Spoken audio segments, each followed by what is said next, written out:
বছর বসে আছেন তার গুজব ঘুরে যাচ্ছে।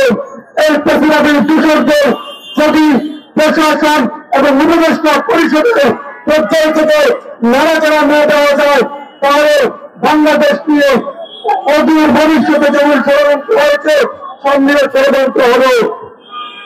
প্রিয় বন্ধুরা, আপনাদেরকে বলতে চাই 1971 সালের পর 1973 সালে বাংলাদেশে প্রথম দেড় বর্ষ শুরু করেছেন এই ফ্যাসিবাদী খুনি স্বৈরাচারী আওয়ামী লীগ।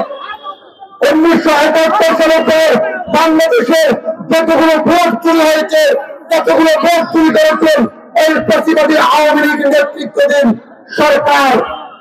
তাকে অবৈধ সরকার বলে এই বাংলাদেশের মানুষ চিহ্নিত করেছেন।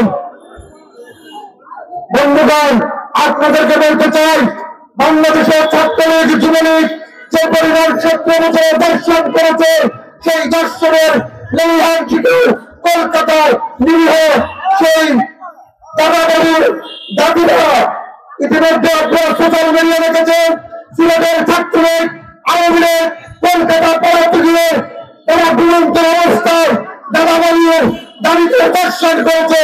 সেই দর্শন মামলায় গ্রেপ্তার হয়েছে।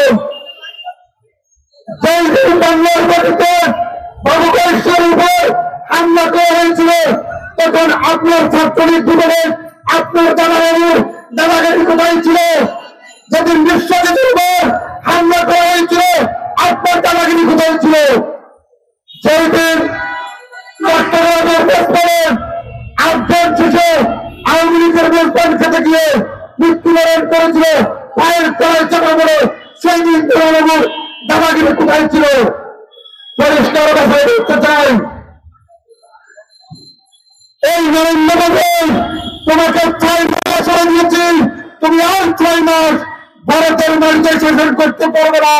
যেভাবে শ্রীলঙ্কার পতন হয়েছে, যেভাবে সিরিয়ার পতন হয়েছে, যেভাবে 17 বছরের শেখ হাসিনার মতন প্রেসিডেন্টের পতন হয়েছে, সেইভাবে আগামী 6 মাসের বিরুদ্ধে ভারতীয় জনগণ সেই নরেন্দ্র মোদীকে পতন করে ছাপবে বাংলার মনোরঞ্জনা দেখবে। পশ্চিমবঙ্গ বাংলাদেশের অঙ্গরাজ্য, পশ্চিমবঙ্গ ভারতের অঙ্গরাজ্য নয়।